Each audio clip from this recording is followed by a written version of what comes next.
Como amar todos os seres vivos e todos os seres humanos. Esse título pode até parecer um pouco pretensioso demais, mas é possível sim a gente trazer o amor como um estado de ser e algo constante e não só uma emoção passageira que a gente sente com algumas pessoas ou só com algumas atividades. Então eu vou trazer aqui 4 dicas que na verdade são 4 desafios de reflexão mental para a gente praticar. E se você achar que faz sentido, pode praticar cada um deles por até uma semana, se você quiser, tá? Então, com alguns minutos de vídeo, a gente pode ter até um mês de prática nesses 4 desafios. O primeiro desafio, a primeira prática é separar a pessoa dos atos.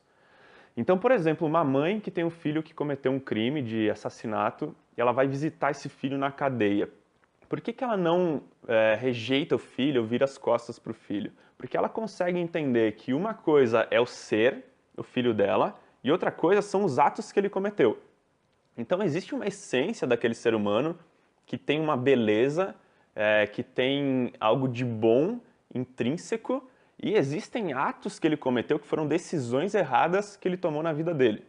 Então a gente tem uma tendência a julgar as pessoas pelo que elas fazem, e naturalmente é se julgar pelo que a gente faz. Então a gente acha que a gente é o trabalho que a gente faz. A gente acha que a gente é as atividades que a gente exerce, mas não, a gente é um ser por trás disso.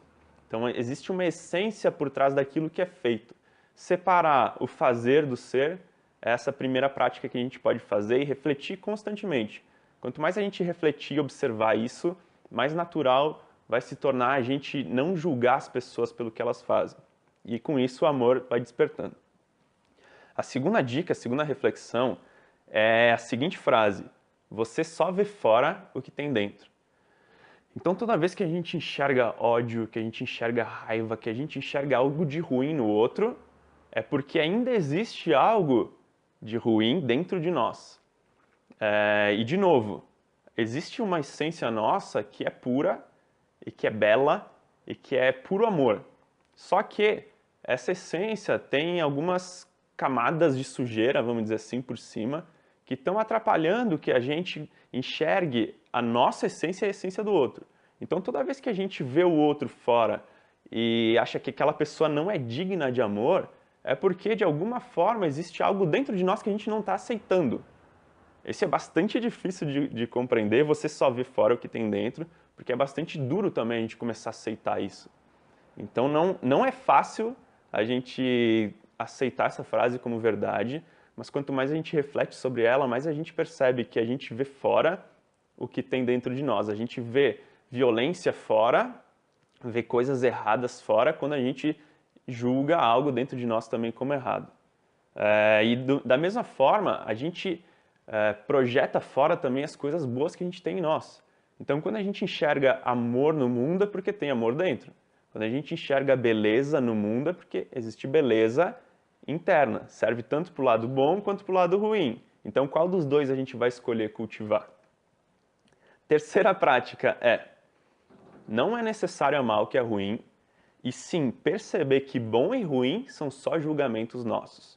Quando a gente fala de amor incondicional, de amar todos os seres, normalmente vem uma pergunta que é o seguinte: mas aí eu tenho que amar até aquilo que é ruim? Eu tenho que amar até aquelas pessoas que são ruins? E a resposta é não. O desafio não está em amar a pessoa que é ruim. O desafio está em perceber que aquilo que você julga ruim é só um julgamento seu. De novo, é um pouco forte isso, e às vezes é difícil de a gente admitir para nós mesmos. Mas se eu acho uma pessoa ruim, não significa que aquela pessoa é ruim, significa que eu tenho uma opinião sobre ela de que ela é ruim. Pode ser que uma outra pessoa ache ela uma pessoa excelente. Então, quando a gente percebe que os nossos julgamentos de bom e ruim são só um ponto de vista nosso, só um recorte da realidade, a gente começa a ir por um caminho natural de amar cada vez mais. Porque se é só um ponto de vista, não significa que é a realidade em si. Quarta dica: todas as pessoas estão certas. Esse talvez seja ainda mais desafiador que os anteriores. E a gente pode refletir muito nessa frase, às vezes por anos, sem compreendê-la. Mas se a gente tomar uma decisão firme de buscar compreender isso, isso vai se tornar uma realidade que vai facilitar bastante a nossa vida. Todas as pessoas estão certas. Como assim? Cada pessoa tem uma forma de ver o mundo. E dentro dos valores dela, dentro das possibilidades que ela enxerga, ela escolhe aquilo que faz sentido para ela. Ela escolhe aquilo que ela considera bom. O Sócrates, né, grande filósofo, tinha uma frase também parecida, em que ele dizia que o ser humano só é capaz de escolher aquilo que ele julga bom. Nenhum ser humano escolhe aquilo que ele sabe que é ruim. Então é muito comum a gente olhar para o nosso passado, na nossa vida, olhar para coisas das quais a gente se arrepende e pensar assim, nossa, naquele momento lá atrás eu achei que era uma boa ideia. Eu realmente achei que era uma boa ideia.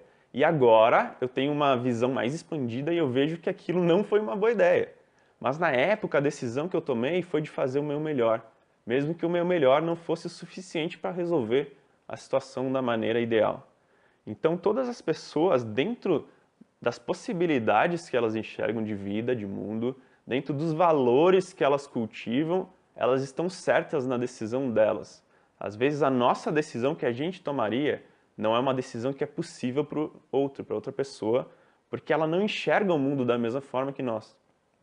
Então é bastante desafiador refletir nessa frase de que todas as pessoas estão certas. Parece um absurdo no primeiro momento, mas eu vou deixar aqui esse convite para que você também pratique essa reflexão, né? Não só dessa frase, mas das outras que eu comentei aqui.